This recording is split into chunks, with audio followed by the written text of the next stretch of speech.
I'm very happy to be here again. And now we will broaden our perspective, although keeping in mind always on the important, the books. But I would like to focus a little bit about on the production of the books, the distribution of the books, and the meaning of picture books to small linguistic communities. Because, as you heard, I come from Iceland. I write in Icelandic. My linguistic community consists of approximately 330,000 people. That's how many we are, who speak and write this language that sometimes is called the Latin of the North, a language that has, in essence, remained the same for over 1,000 years. And that's how many people are today entrusted with the task of keeping this language safe for future generations, not only to preserve it, but to keep it alive and breathing, a tool for everyday use in a changing world. It's a task that sometimes seems overwhelming, even impossible. Grammatical and linguistic simplification are seen by many as natural changes. We see a decline in reading amongst the young, as is everywhere. And we hear of school children conversing with each other in English. Are we fighting a losing battle? And how does the struggle to keep an ancient language alive tie in with my topic today, the picture book? Now, if a language that exists in written form is to survive, people will need to actively read and write it. If they don't, the language will die in a matter of decades. It might exist for a while as a spoken language in a simplified form, but not for long. If a child doesn't read in its own language while still young, it will hardly do so as an adult. So getting children to read is not just a matter of teaching them skills or even giving them pleasure. For those of us who belong to smaller linguistic groups, getting them to enjoy reading in their own language is a matter of cultural life or death. Now, few people would dispute the need or even the right of children to have access to books in their own language. We can see how the child's development of thought and creative expression depends on the availability of such material. But it's a struggle, and an expensive one, to publish children's novels for a small market. Can't we then just translate picture books for the little ones? After all, they're even more expensive to make. Isn't visual expression universal anyway? And can the simple picture books that we hand to the small children really be as important for the development as the proper stories, the real books that follow? Now, I think we've heard a little bit about that before me here today, that they are extremely important. But I would also like to argue that children have a need for and a right to books in their own visual language. Now, the picture book is the first work of art that children can call their own. Modern children have constant and almost unlimited access to moving pictures, and much of the visual stimuli in their environment is aimed at them. It's colorful, it's exciting, it's amusing. But the impression is fleeting. It's of the moment. The picture book, however, can be looked at again and again. There will be favorite pages with pictures that speak directly to the child and embed themselves deeply in his mind. Ask any adult to recall an illustration from a picture book he or she had as a child. I'm certain that they will remember a picture or pictures that they can describe in detail. A picture that called forth a deep and lasting emotional response. If you would close your eyes for a moment, I'm sure there are such pictures etched on your minds. Pictures that may have had a lasting impact on your sense of beauty, your preference for a certain visual style, on your fascination with certain places or times of history, on your sense of adventure, and maybe even your fears. I would like to share with you a few of the picture book images, or the book images that enriched my life as a child, and that will always be part of me. Now, I'm born in the 50s, so the illustrations of the 50s and 60s will of course be prominent. When I looked at the, after I'd chosen the pictures, when I looked at the dates of publication, they seemed to be around 59, 60, a lot of them. I was brought up in an artist's studio, so of course my mother's illustrations had a great impact on me. At the time, books in Icelandic were almost totally in black and white.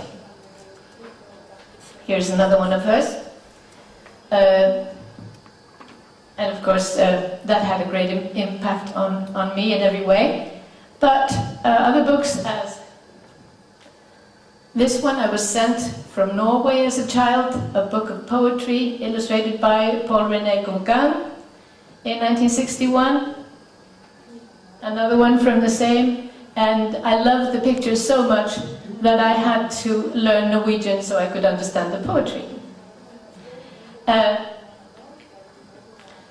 This is a picture from a book called Myths and Legends, illustrated by Alison Martin Provenson in 1959. I'm sure this picture book was the beginning of my love affair with myths and legends of all kinds, especially the Greek myths. Gorgeous illustrations that had a very lasting impact. Something that looks quite familiar to many of you, I'm sure. It's Miroslav Sasek's This is London. My father brought this home from London when I was about 7 or 8 or something like that, and it has never seemed to me like that London is a foreign or strange place. I knew it from my picture book. And of course, a lasting love. Tove Jansson's Hvem kan trösta knöttet. I got that as a small child, and of course, this will stay with me always. But like I say, I'm sure there are images, various images in every single head here coming up now, things that you loved and that made you what you are, in a way. But will the children of today also remember their picture books? Their world is so full of visual impression. It's very different from the world I grew up in. But I believe that the very consistency of the book format gives it special status. Because when you open a book, the picture is still there. This sets it apart from other impressions in this world which is so fleeting and fragmentized. Indeed, the fact that children grow up in a world so full of visual stimulation can mean that they reach a higher level of visual literacy than the generations before them. At least if there's not only plenty, but also diversity. And along with the pictures in the books, there are words. It is that dynamic interaction of words and pictures that makes the picture book such a very special form of art. The picture book is therefore a gateway into 2 languages, the language of words and the language of pictures. Now, a common quote says, "A picture says more than 1,000 words." And that can most certainly be true, but it needn't be. A picture can say very much, or it can say very little indeed. As with any other form of communication, many images will have little influence on how we see the world. But, as with a written text, they can be that one book, even that one picture, that opens our eyes to something new and changes how we see and even who we are.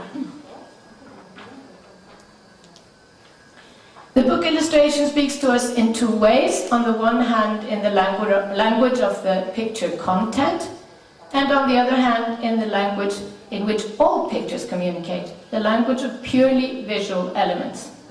We can say that the illustration functions on 2 levels, the what and the how. Now, the language of the picture content, the what of the picture, can at first seem a very simple, straightforward matter. The artist reads the story and visualizes what would be a good setting, a moment or character to show in a picture, or the author or the editor asks for a specific picture content. But even here, many decisions have to be made. Even a picture book for the tiniest tots, with simple pictures of everyday objects, calls for choices. The picture has to represent something that the child recognizes from his surroundings, How specific should it be? Should it be detailed, realistic, colorful, simple, amusing? Now, photographs are often used in this type of book. Thus, the sheep that a baby learns to recognize from a picture book, point at and make the appropriate noises to, we say meh, not ba, might look like this. But an Icelandic sheep looks like this. Does it matter? The similarities are close enough so that the child will transfer the concept from one type of shaggy, four-legged creature to another. But is it important for the child to see its own reality in the picture book representation? Now, does it matter if the animals look different, if the houses look different, the clothing, the food we eat in the books? Does it matter if they are different from the reality of the child?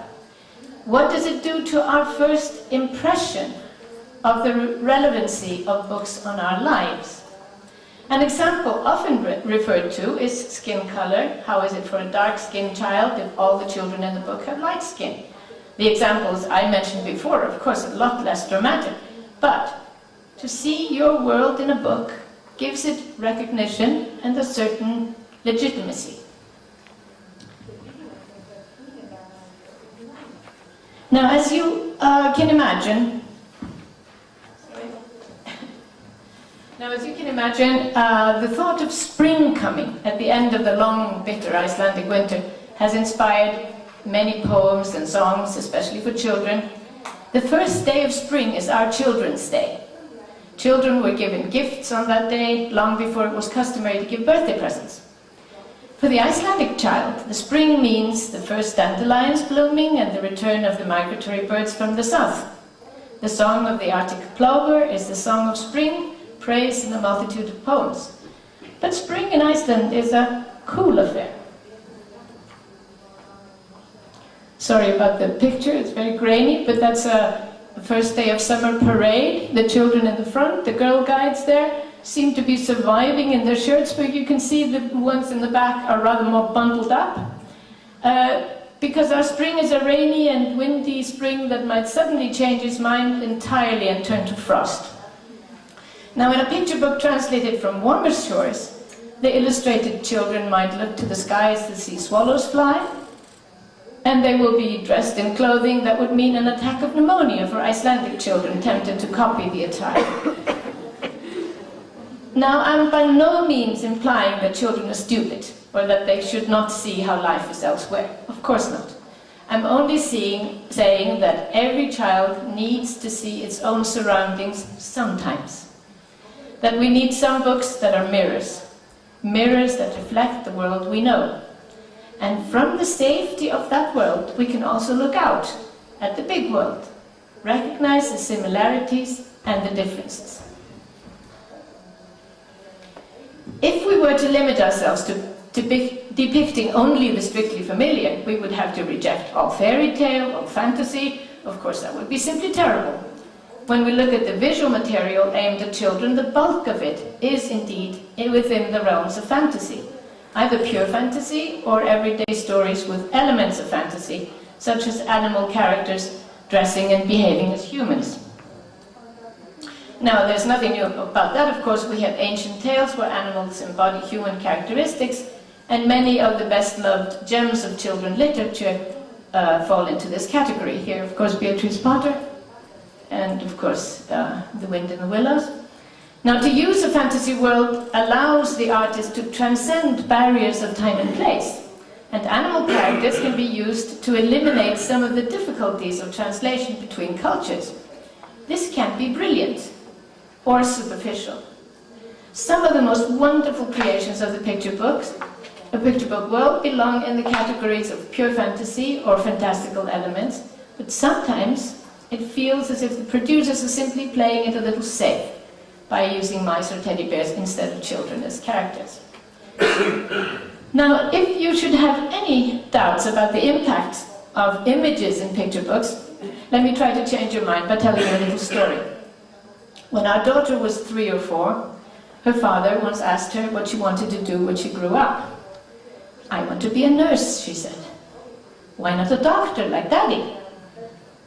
She laughed at her silly father. Women aren't doctors, they're nurses. We stared at the child in dismay. Where on earth would she get an idea like that? Our own GP was a woman. She knew plenty of women who were doctors, but the answer came when we looked at her picture books.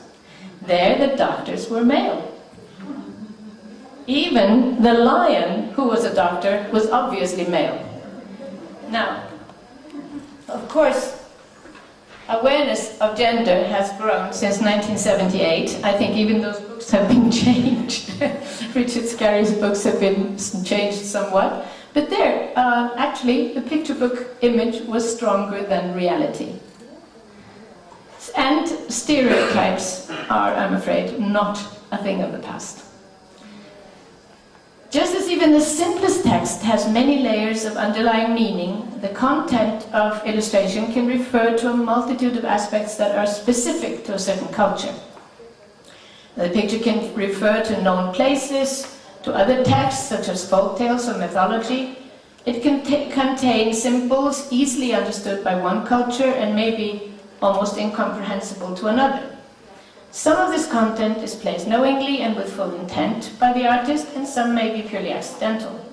Some of this content will translate, some of it won't. But even if it doesn't all translate fully, it doesn't mean we can't enjoy it. Now, could anything be more Swedish than the environment of the children of Astrid Lindgren's and Elon Wheatland's picture books? Hardly. But that doesn't mean that it can't touch the heart of any child, or even anyone who remembers ever having been one. For the child who grew up in a similar environment, of course fewer and fewer of those with time, it will give the warmth of recognition, but the pure joy of it, the joy of childhood, will translate. Sometimes what you don't see is also content. Alfons Åberg, by Gunilla Bergström, lives alone with his father. There's no mother in the picture, and her absence is not addressed in any way. She's simply not there. For a child who lives with a single parent, this can be very significant, an accepting nod to their world. Now, other children may register that there are such families, or not even give it a second thought. The pictures convey what's important to everyone, a sense of humanity, humor, and warmth. Sorry, it's a little bit missing of it, but okay. In this, there's a lovely picture book, quite recent, called Home by Carson Ellis. And the artist depicts all sorts of homes, both ordinary and fantastic ones. This home in a shoe will, to many English-speaking children, immediately refer to the old nursery rhyme that they will know. There was an old woman who lived in a shoe.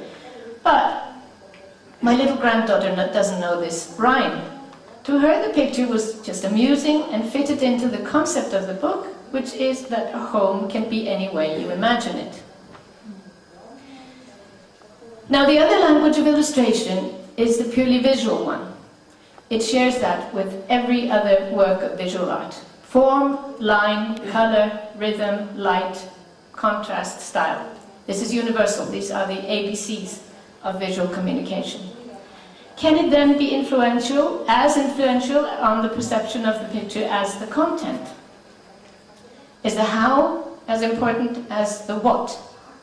And is there such a thing as a cultural specific visual style? Of course, there are cultural differences in visual expression, and we see their reflections very clearly in picture books. Illustrative art is influenced by the history and the conventions of the visual culture in question, and also by the prevailing attitude towards children and their world. Simplicity is a must in some areas. Realism is preferred in others. Sophistication and complexity is embraced in some countries, but would be shunned in others. The story within the story and the humor expressed here will be understood by all, although he's a very Swedish gubbe. And Quentin Blake's crocodile would in some cultures be considered as slightly too gruesome. There is the British humour for you. And you will even come across those who say, yes, that's great art, but is it for children? This is Van Egman, a Norwegian artist. Of course, the children themselves are very rarely asked.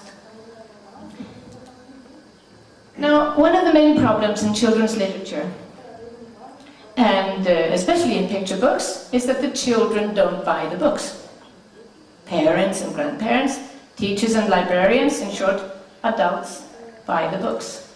And they often have very specific ideas about how books for children should look. It's there that the how becomes very important, the visual style of the book that the potential buyer picks up at the shop. People's ideas are often based on the books they themselves had as children, so they tend to be rather conservative. Also, they often simply accept what the environment thrusts at them from all directions as a norm. Now, I find that when given actual choices, small children have very open minds as to visual artistic expression. I can see you're nodding, yeah. They may prefer the weird to the known, and the new to the known, and the weird to the plain, and the deep to the shallow. Children are individuals, not an anonymous herd, and will like different things, if they are available. But if given a restricted diet, the young readers may soon begin to prefer what they see most often, what they know. So we can open doors or close them. As you heard before, I've been to Bratislava once before. Almost 30 years ago, I was on the jury of the Biennale. It was a wonderful experience, and to see the whole world open up through the illustrations, pictures from countries I'd never seen books from before. The wealth and diversity was so great, and I felt so strongly how limited the world of illustration presented to the children in my country, even my part of the world, was. I longed to open up this treasure chest to them. But, alas, in the decades that have passed, I see only a little more of the best illustrations from foreign shores come to my country. The bulk of the increase in visual material for children is, of course, not in the form of books, but cartoons, games, and such. And many of the picture books we do get translated are multilingual industrial products. If you're a publisher and you want to publish a book that can be sold in many countries and make you a lot of money, what do? Many will try to take away all that is different, exotic, and of course everything that could possibly offend or shock. Amusing examples of this can be found, such as a version I once saw of Little Red Riding Hood, where the girl and her grandmother hide in the closet instead of being swallowed by the wolf. And her basket, Little Red Riding Hood's basket, contained not a bottle of wine, but a bottle of grape juice. Now, when Disney... Oh, thank you. That was just...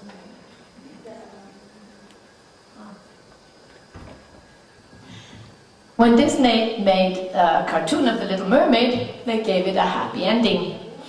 And the Hunchback of Notre Dame also happily survives. And poor Anderson and Hugo must be turning in their graves. Now, in content, the producers will play for safety. In visual expression, they will play for superficial effect. They will have well-worn storylines and traditional gender roles prevailing. They will avoid specific references to culture, avoid play on words or links to other stories or customs. The visual expression will often be watered down and limited to either the grotesque, aggressive, or the sugary cuteness. Now, the lowest common denominator may not be the goal, but it will unfortunately often be the outcome. Of course, there are publishers that will understand quality and dare to take a chance. There are those who understand that good art can travel, cross boundaries, and be understood by all. but we need more of those brave people, and their efforts need more attention.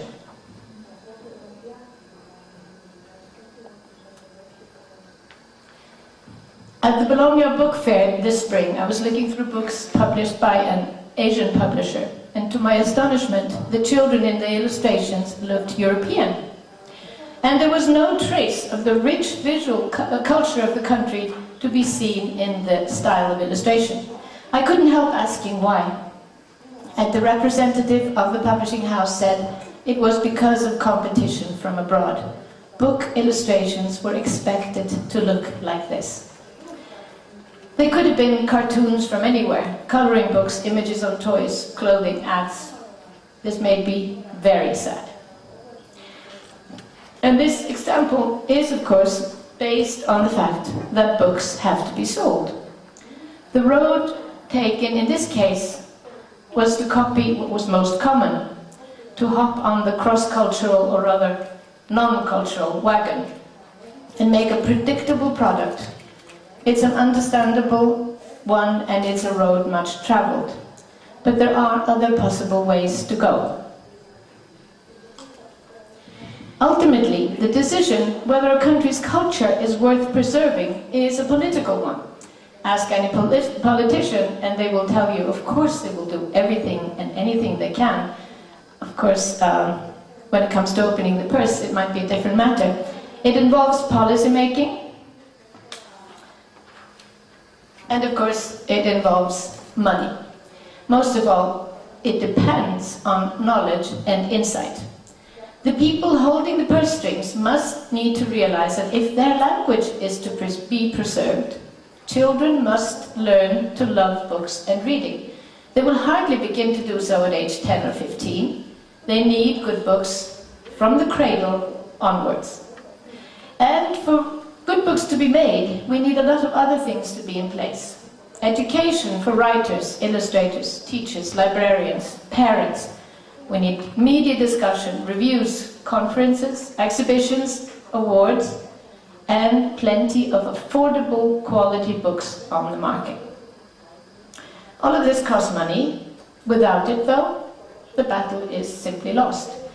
There would still be books, but only the ones that the market will easily carry, the ones that are safe and make a profit, the ones that, alas, often leave little behind of lasting importance and value. Now, an artist working for a small market knows that he or she will get very little money in return for the months or even years needed to create the final product. Far too many writers and illustrators will give up and turn to a safer way to make a living. Now, as with any other craft or profession, their work would in most cases improve if they can carry on. But even artists have to eat. So ways have to be found to make it possible for them to continue their work. That can be done by supportive schemes such as writing grants, but first and foremost through increasing book sales, both locally and for a wider public. In the Nordic countries, we often point to Norway as an example of how the local book production can be stimulated. The government has now, I'm not sure how long the scheme has been in play, maybe about 15 years, maybe 20, that the government buys about 1,500 copies of any Norwegian-made children's book that meets certain standards. The books are then distributed to public libraries.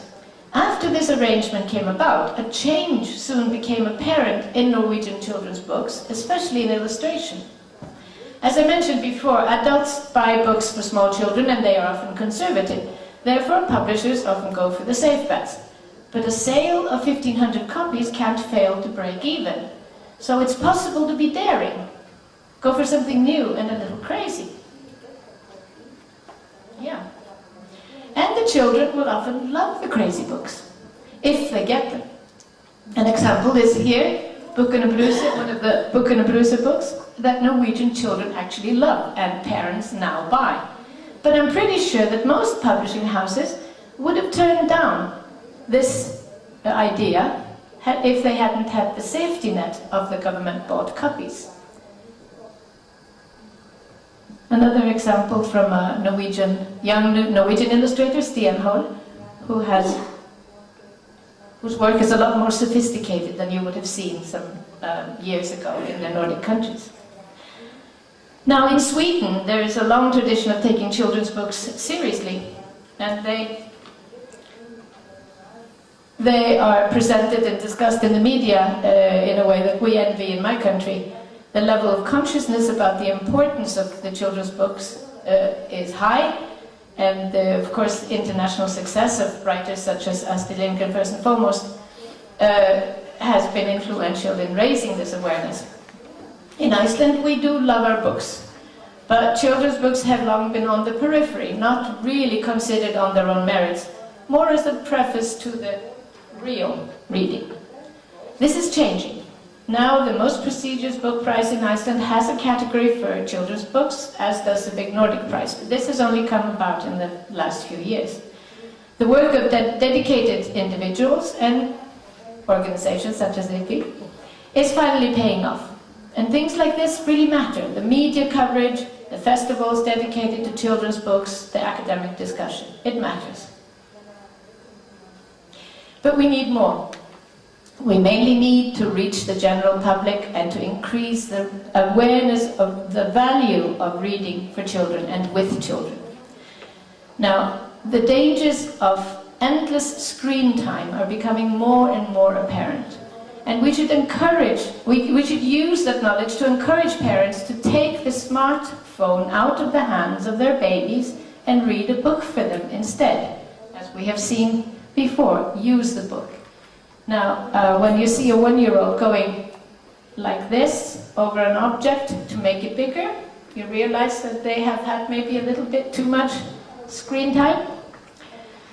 Because we can be facing grave consequences in future mental health problems if the loneliness of the screen replaces the warmth of mummy's and daddy's lap while reading a book, discussing it and exploring it, as we saw examples of before, together.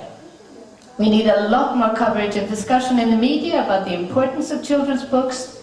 The outcome of the big prizes for children's books should be front-page news, at least as exciting for the media as the results of football championships.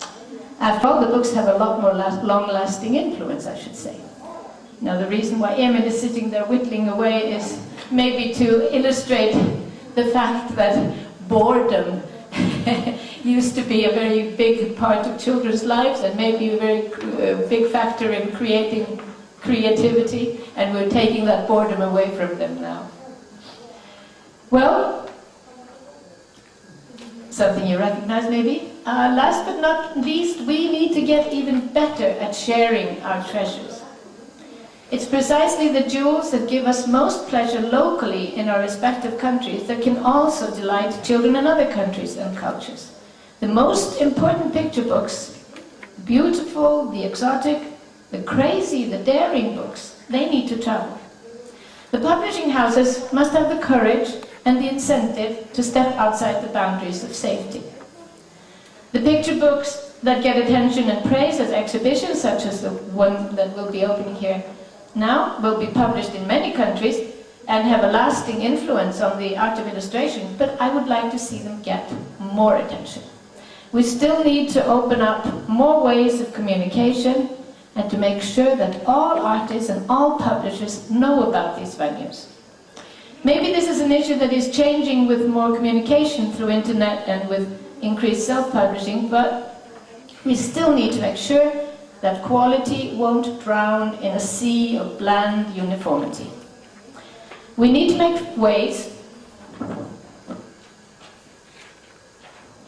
to make sure that our best local products also become global, or at least to find a market that is big enough to help the local book production thrive. 1,000 copies in one country, 1,000 copies in another, it makes all the difference. Now, our children in Slovakia, or Iceland, or anywhere in any culture need books that have relevance to their own world. Here, Stian Hole has a beautiful picture of a little boy who finds a dead bird. Now, doesn't that go through to anyone's heart, anywhere? They need to see their own environment and their culture depicted and referred to, but they also need to see other worlds, other cultures, to stimulate their fantasy and their understanding of diversity. We need books that are mirrors and books that are bridges. The local and global need not be opposites. They can strengthen each other. The small markets can, I'm sure, interact and help each other more than they have done in the past. And let us not forget that bigger markets also need the input from them to counteract the stagnation and the complacency that can be their fate if they're close to outside influence. The huge English-speaking market, for instance, tends to be rather closed and turned in on itself. Now, a book that is more than an industrial product, a book that is more an industrial product than a work of art, tends to present the lowest common denominator in the form of insipid cuteness or grotesque aggression. It may not do much harm in itself. The images might not stay imprinted in these children's memories. It probably won't last any more than the other bits and pieces that are floating around in their universe. Not as long as there is also something else. Something that evokes emotion, echoes familiar feeling, or brings forth wonder at something fresh and new and different. Therefore, we need to make sure that such picture books are available, because they are the books that will open the gateways into a long and lasting love affair with reading and with visual art.